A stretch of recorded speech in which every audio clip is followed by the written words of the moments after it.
我是瓜皮儿，闪电侠第3季上期回顾。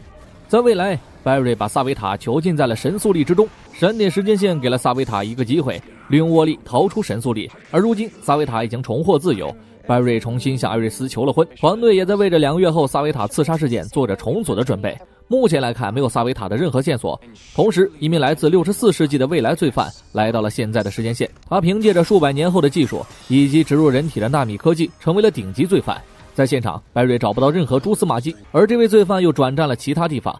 白瑞赶到后，他已经偷走了需要的东西。他来自几百年之后，也自然知道白瑞的身份以及萨维塔杀害艾瑞斯后的事情，当然也包括萨维塔的真实身份。罪犯使了几个小伎俩，就把白瑞耍得团团转。吉普赛突然打开了缺口赶了过来，却被对方甩出了无数张扑克牌阻碍了视线。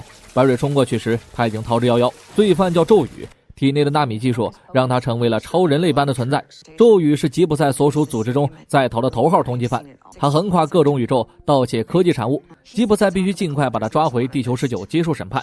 但白瑞现在满脑子都想着另外一件事，就是找咒语问出萨维塔的身份，这也是眼下唯一的线索。西斯科定位到了咒语的位置，白瑞和沃利外加西斯科、吉普赛4个人同时围剿了他。然而这是个全息投影，主脸还在实验室调查关于纳米的线索，咒语突然传送到了实验室，一挥手把乔的配枪变成了滋水枪，随手一抬就打翻了在场所有人，科技完全碾压了现代。白瑞收到凯瑟琳的报警后，瞬间给咒语铐上了抑制手铐，眼看着被抓了，马上就用萨维塔的秘密交换自由。犹豫了片刻，白瑞把他关进了超能监狱。吉普赛给白瑞一点时间，让他问出自己需要的，完事后马上带回去处死咒语。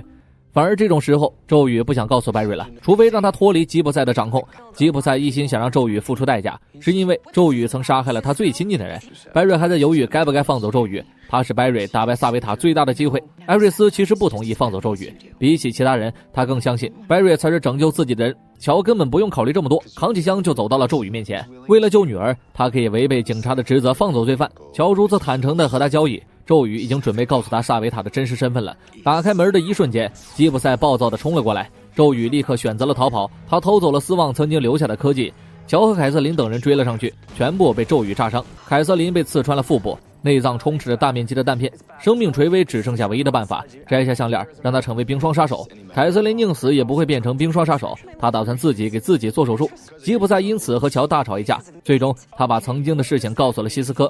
多年前自己的搭档兼爱人死在了咒语的手上，为了复仇，吉普赛等了3年，却在几分钟前失去了最后的机会。另一边，凯瑟琳指挥着朱莉安取出弹片，手术难度系数极高。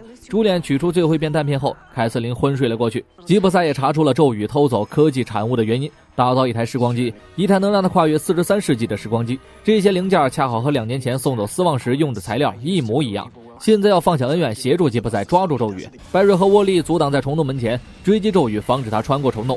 西斯科和吉普赛联手攻击时光机，沃利被击飞后，白瑞成了唯一一个能够追上他的人。就在咒语穿越虫洞的前1秒，白瑞穿进时光机抓住了咒语。为了正义，白瑞放弃了唯一一个知道萨维塔身份的机会。像他一样难受的还有乔和实验室里的所有伙伴。送走咒语前，白瑞希望他能忏悔自己的罪孽。咒语却留下一句话，比起斯旺和迪沃，萨维塔将会是伤害你最深的对手。白瑞想到了一个办法，对手们总是快自己一步，全部都是因为他们来自未来，他们经历过现在的一切。这个办法就是白瑞穿越到未来，去看看未来的自己有什么办法。凯瑟琳慢慢醒了过来，这段时间朱莉安一直陪在他身边，西斯科也在悉心照顾着自己最好的朋友。HR 出门浪了一集，回到了实验室，突然间凯瑟琳开始抽搐，几秒钟后停止了心跳，3人赶快开始心脏复苏，用尽所有办法，凯瑟琳都没法睁开眼睛。凯瑟琳离开了他们，不想接受现实的朱莉安直接扯下了他的项链，瞬息间一股寒气席卷了整个屋子，凯瑟琳彻底成为了冰霜杀手。另一边，艾瑞斯严肃地告诉白瑞，如果未来自己真的死了，一定要陪在乔的身边，一定不要抛弃他。接到消息，白瑞赶回了实验室，冰霜杀手正在疯狂袭击西斯科等人。白瑞过来后一脸懵逼想要劝回凯瑟琳善良的一面，却毫无卵用。未来的另一件事实现了，看着事情变得越来越糟糕，白瑞现在就决定穿越去未来找答案。对于白瑞来说，他可以在未来停留很长时间，对于现实来说，白瑞仅仅只会消失几秒钟。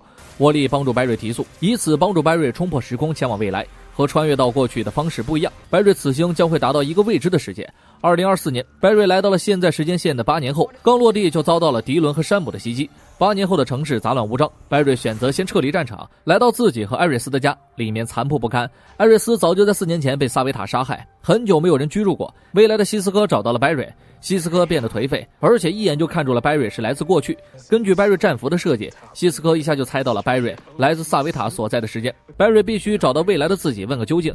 未来发生了翻天覆地的变化，实验室倒闭，凯瑟琳变成冰刷杀手后再也没回来。HR 和朱脸全部都离开了团队，未来的白瑞留起了长发，看来未来对他造成了巨大的折磨。未来的白瑞一眼便看出白瑞来自艾瑞斯去世之前，未来白瑞也不想提供任何情报，因为他也不知道关于萨维塔的真正答案。他只告诉白瑞多陪陪艾瑞斯，得不到线索，白瑞就准备回到过去。希斯科依依不舍这个带着希望的朋友，可白瑞却怎么也无法打开缺口，短时间内他没办法再回到过去了。希斯科在和冰霜杀手的大战中失去了双手，没有手就无法释放震波，闪电侠小队四分五裂。希斯科无比期待白瑞能够给这个世界带来新的希望，他带着白瑞找到了朱脸。朱脸一直负责看守监狱里的凯瑟琳，这是朱脸唯一可以陪伴凯瑟琳的方式。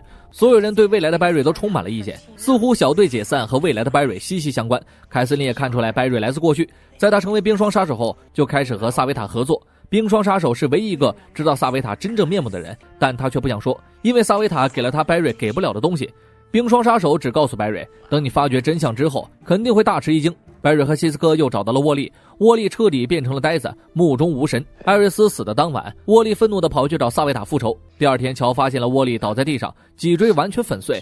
没有人知道当晚沃利经历了什么。白瑞又找到了乔，乔跪在女儿坟前一言不发。白瑞来了，甚至连头都没回。他以为来者是未来的白瑞。乔告诉白瑞，艾瑞斯死后，你抛弃了我们，在我最需要你的时候，我最后的儿子也选择了离开。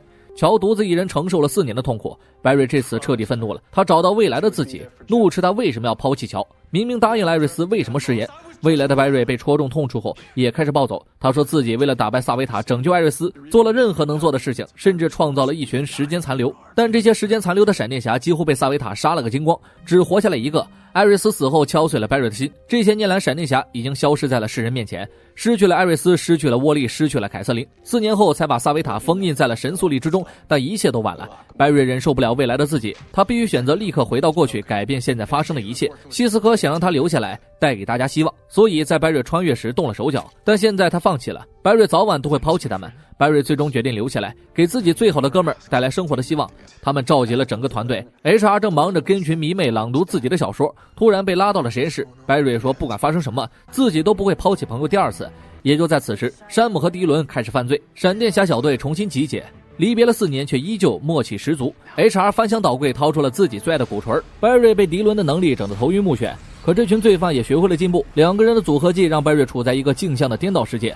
就在白瑞寡不敌众的时候，未来的白瑞走了出来。希斯科阻止白瑞穿越的设备恰好可以消除山姆2个人的能力。未来的白瑞接住设备的一瞬间，莫名其妙的感觉要发生以下剧情。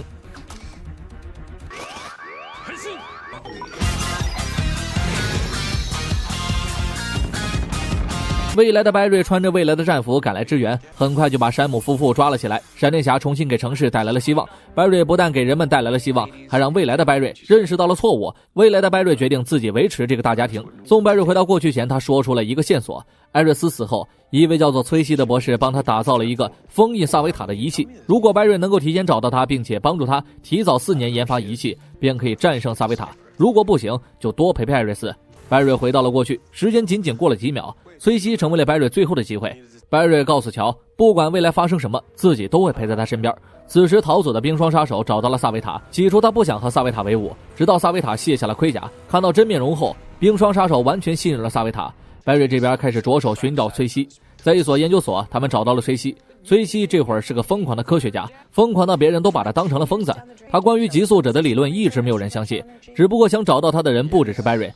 萨维塔派冰霜杀手过来杀死崔西，袭击失败后，冰霜杀手回去告诉了萨维塔，萨维塔告诉了他所有剧情。正常情况下，冰霜杀手不可能失手，除非凯瑟琳内心依旧存有一丝善良。HR 找到了崔西，借助希斯科开始向崔西套话。崔西发现极速者在奔跑时产生的闪电其实来自另外一个空间，他并不知道神速力这个概念，但他想到一种方式操控神速力，只不过现在还没有得到实践。此时凯瑟琳又一次杀上了门，提前埋伏好的白瑞等人直接赶了过来。冰霜杀手习得了酷冰侠的溜冰技术，白瑞一路追着在空中滑冰的冰霜杀手，只为了给 HR 拖延时间带走崔西。为了不伤害到凯瑟琳，白瑞迟迟没有出手。希斯科也因为担心自己会失手杀死凯瑟琳而错过了最佳时机。白瑞不但为希斯科挡下了一击，还被冰霜杀手刺穿了小腿，但崔西总归是平安的逃到了实验室。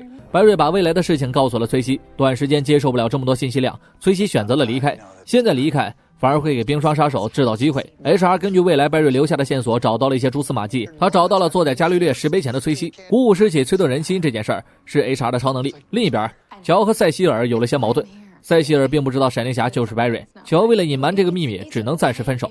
何况现在乔满脑子都是救女儿，冰霜杀手抓住了这个机会绑架了塞西尔，1小时后用崔西来换塞西尔，手心手背都是肉，两个人他们都不能放弃。白瑞制定了计划，赶到了冰霜杀手面前，可这些对于萨维塔来说就如同故技重施。冰霜杀手直接按照剧本走就可以打败白瑞，甚至连对话内容都一字不差地告诉了冰霜杀手。白瑞为了保护乔被冻伤，希斯科尽管不情愿，但还是要和凯瑟琳展开大战。这次希斯科的放手一搏，成功打败了冰霜杀手。正当希斯科准备把冰霜杀手带回去时，萨维塔亲自来到现场带走了冰霜杀手。在冰霜杀手晕倒的时候，希斯科提取了血液，这足以让朱莉安研究救回凯瑟琳的血清。另一边，崔西有了第一个突破口，他猜测萨维塔之所以能够跑那么快，和他的盔甲一定有着密切的关联。说不定他的盔甲能够抵消身体周围的电荷，只需要发明一个可以利用萨维塔盔甲周围电荷的设备，那么萨维塔就会变成一个只剩静电的人。乔和塞西尔重归于好，并且打算告诉他所有的事情。回到家就看到自己的3个孩子温馨的还看着电视。白瑞距离真相也越来越近，萨维塔知道白瑞要说的每句话，要做的每一件事，这让白瑞想到了一个荒唐的答案。白瑞独自跑了出去，而萨维塔已经等候多时。白瑞猜测萨维塔正是白瑞自己，或者说是自己的时间残留，所以他才会如此了解自己，了解他们所有人。他知道白瑞所有的想法，不仅仅因为他来自未来，而这是因为这都是萨维塔自己的亲身经历。萨维塔卸下了盔甲，走出盔甲的人正是白瑞，是未来的闪电侠。我是瓜皮儿，下一期闪电侠第3季大结局。